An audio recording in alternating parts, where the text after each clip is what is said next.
China and Jeff Bezos, they were going to be cute, but the White House, the Trump White House, called out their hypocrisy. Punchbowl News reported that the e-commerce giant had planned to display how much of an item's cost is derived from tariffs right next to the product's total listed price. But after President Trump placed an angry call to billionaire Jeff Bezos, Amazon backpedaled and said that the idea was never approved and it was not going to happen. White House Press Secretary Caroline Leavitt accused the Seattle-based web giant of being China-aligned over the Punchbowl report and said that it was a hostile and political act made by Amazon, considering that Amazon didn't do this when the Biden administration hiked inflation to the highest level in 40 years. Now, I guess it's all water under the bridge now, as President Trump commented that Jeff Bezos is very nice and that he solved the problem very, very quickly. He did the right thing. So it looks like the billionaire CEO is taking a cue from China, who, for all their huffing and puffing, seem to be waiving a lot of their tariff threats on the U.S. They just waived a 125% tariff on ethane products from the U.S. on Tuesday. Add that to the list of growing products that China has granted tariff exemptions for amid the ongoing trade war with Washington. Now, just last week, Chinese officials granted exemptions from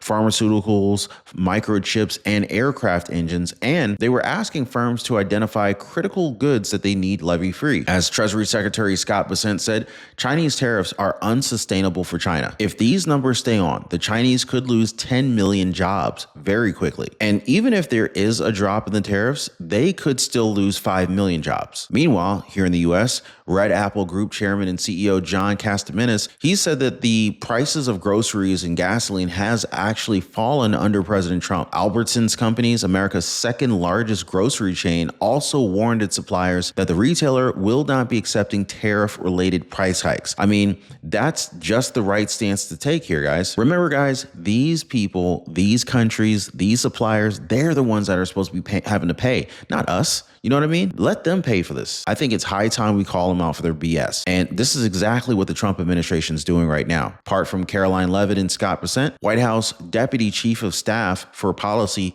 Stephen Miller told Fox News host John Roberts that his network needs to fire its pollster. This is after Roberts cited a new Fox News poll finding that Trump is underwater on several key issues relating to his job performance. Miller also scoffed at the poll and said Fox News polls favored former Vice President Kamala Harris in the summer of 2024. Plus, why don't they talk about Trump's high numbers on border security and immigration? Seriously, these people would do anything to make the news. Am I right, guys? Well, I am personally glad that we got President Trump at the wheel together with his team, who's ready to call out these people on these bluffs. Here's the clip of Caroline Leavitt and Scott Bessent. Watch. It was reported this morning that Amazon will soon display a little number next to the price of each product that shows how much the Trump tariffs are adding to the cost of each product. So isn't that a perfect crystal clear demonstration that it's the American consumer and not China who is going to have to pay for these policies? I will take this, since I just got off the phone with the president about Amazon's announcement. This is a hostile and political act by Amazon. Why didn't Amazon do this when the Biden administration hiked inflation to the highest level in 40 years? And I would also add that it's not a surprise because, as Reuters recently wrote, Amazon has partnered with a Chinese propaganda arm. So this is another reason why Americans should buy American. It's another reason why we are onshoring critical supply chains here at home to shore up our own critical supply chain and boost our own manufacturing here. Is Jeff Bezos still a Trump supporter? Look, I will not speak to the president's relationships with Jeff Bezos, but I will tell you that this is certainly a hostile and political action by Amazon. And Secretary, if you have anything to add. Yeah, I would also add that the bringing down the terrible Biden inflation has been a priority for the first 100 days of the Trump administration, and President Trump has done a great job of leading that since January 20th. Interest rates, mortgage rates are down, gasoline and energy prices are down. We're expecting the further decreases. And as Caroline said, the big tax on consumers that goes unnoticed is deregulation or regulation, and we are deregulating and bringing that down. So, from a household income point of view, we would expect real purchasing increases. We've seen them over the first 100 days, and we would expect that to accelerate. We are doing peace deals, trade deals, tax deals and deregulating. And the deregulation is a longer lead time, but I think by the third and fourth quarters, that's really going to kick in. I mean, honestly, our landfills are stuffed with cheap Chinese junk anyway. We're better off consuming less regardless of tariffs. Plus, Levitt made a very good point here. Where was all the pearl clutching from these companies and reporters when President Biden was in charge and inflation was at a 40-year high? I will say that there was no mention whatsoever at Amazon about Joe Biden's inflation. And the fact is that we got to 40-year highs. Inflation measured by the Consumer Price Index was up 9.1%. We all remember we were at the cash register. Everything cost so much more. So, you know, why they're putting a little bug now, this is because of the tariffs, and they didn't put a little bug, this is because of the $7 trillion spent by the Democrats under Joe Biden, is a question. Yeah. Since Amazon is so concerned about the prices that we're paying, maybe they should post their markups on their products as well. What do you guys think? Level 65 unlocked. Welcome to Medicare mode. Beware, hidden fees, misleading. Hey, by the way, guys, if you're one of the real ones who really enjoy what we do here on the channel, you've got to check out the Inner Circle. This is where our true supporters get exclusive access to content that I just can't share here, completely commercial free. It's also the best way to keep this channel going strong. So if you want to be a part of something special, join us over there. Links in the description or in the pinned comment down below. Plans and confusing fine print ahead. Unless you use the cheat code chapter. They always help players like you beat the Medicare game, checking every plan, helping you save money, and keeping your doctor in network. Julie in Kansas scored $400 a year in savings. Jamie in Texas recovered $600 in Social Security benefits. And guess what, guys? It's totally free. There's no paywall. There's no pressure. Just call our friends over at Chapter. Their phone number is 909-563-8279 and tell them your friend Ron sent you. Or you can also visit them on the web. You can go to askchapter.org/Ron. It's time to win at Medicare. Now, White House Deputy Chief of Staff for Policy, Stephen Miller, he's also commented on President Trump's call to Bezos and said that things worked out exactly as they should. Here, watch this. But I understand there might have been a phone call from the president to Jeff Bezos on this morning. I have no news to add on it. All I can say is that things worked out, John, exactly as they should. And the president's going to continue. Remember, what's our objective here?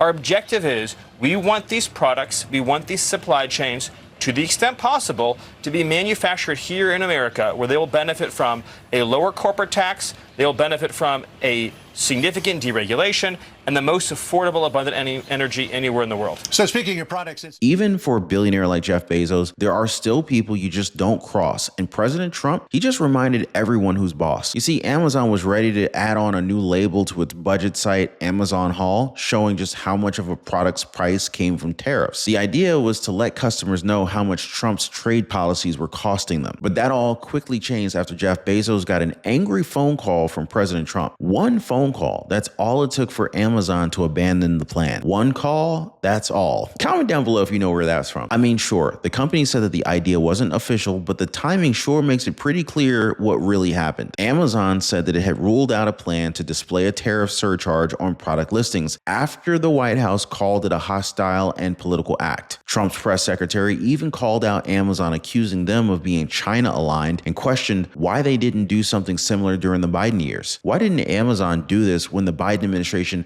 hiked inflation to the highest level in 40 years? Now, of course, Amazon just tried to downplay it after the fact. Spokesperson said that the team that runs their ultra low-cost Amazon Haul store has considered the idea of listing import charges on certain products. This was never approved, and it was not going to happen according to them. But the real reason behind the label was pretty clear. According to the original report, Amazon decided on the label because it doesn't want to shoulder the blame for the cost of President Trump's trade war. So yeah, Trump made the phone call and Bezos pulled the idea. And hours after the reversal, President Trump was praising Jeff Bezos publicly, saying that he appreciated what he did. He did the right thing. I mean, definitely a sharp contrast from their famously tense relationship during President Trump's first term. In fact, the transformation has been brewing for a long time. In an interview with The Atlantic, Trump described the transformation of once adversarial relationships with Jeff Bezos and Meta CEO Mark Zuckerberg into partnerships partnerships grounded in mutual respect. According to Trump, they've adjusted their company's policies to align a little bit more with his administration's values. He even said it's just a higher level of respect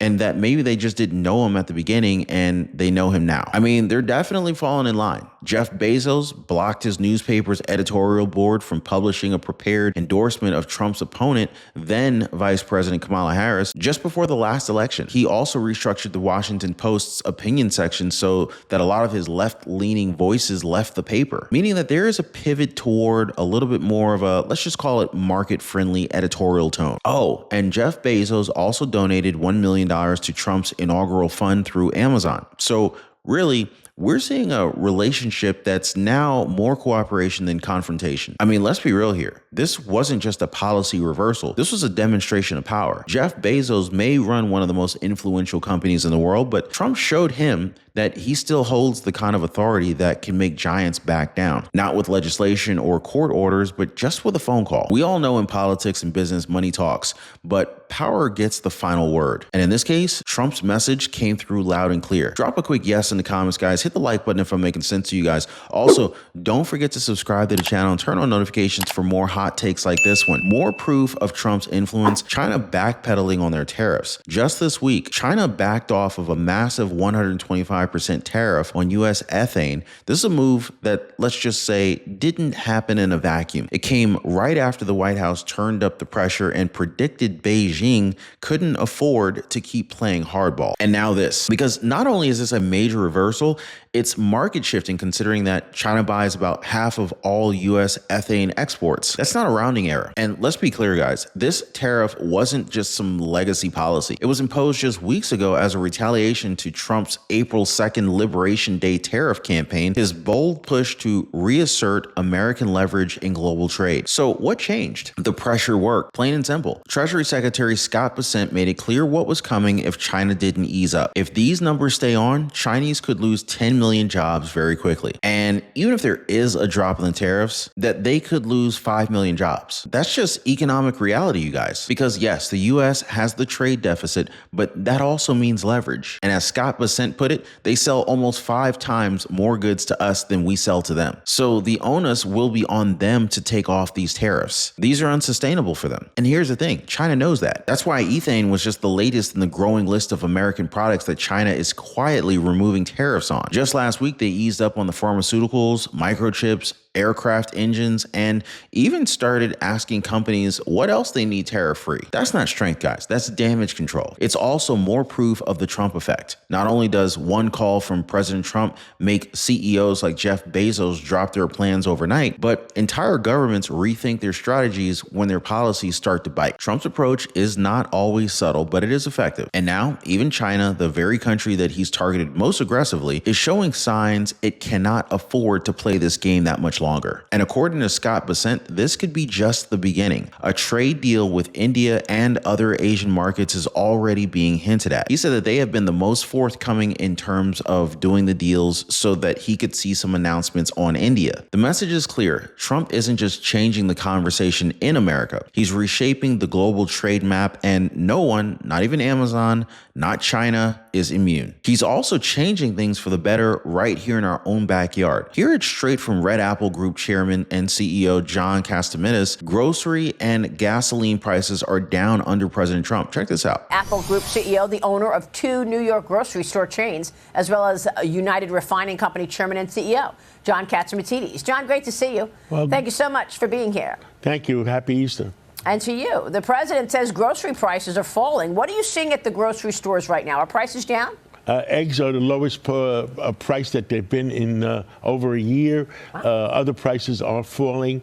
And the price of gasoline is falling. So the price of food depends on the price of diesel fuel. And it's all dropping. So you're going to have a deflationary action towards things. Yeah, I mean, look, you said many times on this program that once oil prices start going down, that's going to rein in inflation. That's what President Trump is trying to do. Oil prices are certainly down from the highs. They are down from the high. They almost hit 59 last week, and that means $1 a gallon, except maybe for California. You don't know what California does. and the price of food is heading down. And it's going to go down even more after they straighten out what's going on with the Panama Canal and what's going on with the Red Sea, because the Red Sea is still not open. That's a great point. You know, our ships have been bullied. Our navy's sailors have been bullied by adversaries. But John, even as inflation is coming down, people are still expecting a recession. Some people. I spoke with the head of the IMF, Kristalina Georgieva, and she said no recession. But you talk with others, like from J.P. Morgan, they're expecting it. What are you expecting? No recession. No recession. Business is, people are optimistic. People are going forward. People are believing on what President Trump is saying. The fact on the tariffs, we have straightened it out that the thing with the tariffs is they're going to go down.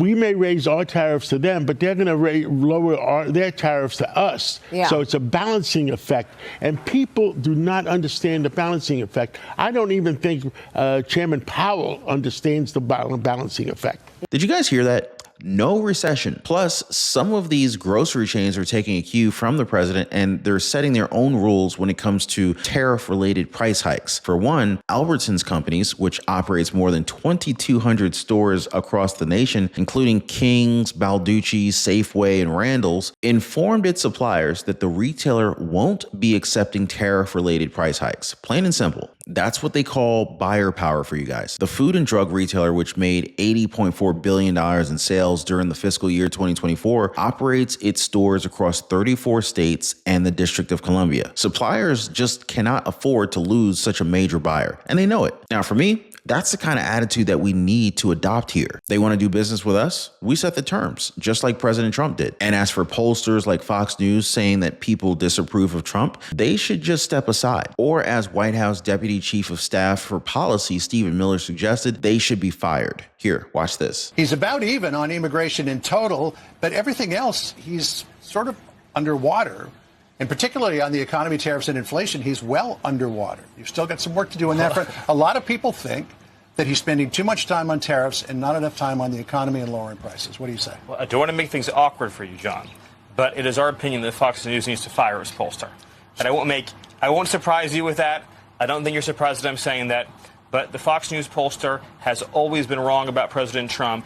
They were the ones that said all summer long that Kamala Harris was going to be the 47th president of the United States. So we don't acknowledge any of that polling. I mean, I've never gotten a call from these pollsters, have you? I voted for everything that President Trump's doing, and I think he's doing a pretty good job, don't you? But let me know what you guys think on this one. Drop a quick comment down below. Let's get a conversation going. Also, don't forget to check out our recommended videos about to pop up here. As always, thanks for hitting the like button and subscribing. We'll see you next time. Hey, by the way, guys, if you're one of the real ones who really enjoy what we do here on the channel, you've got to check out the Inner Circle. This is where our true supporters get exclusive access to content that I just can't share here, completely commercial free. It's also the best way to keep this channel going strong. So if you want to be a part of something special, join us over there. Links in the description or in the pinned comment down below.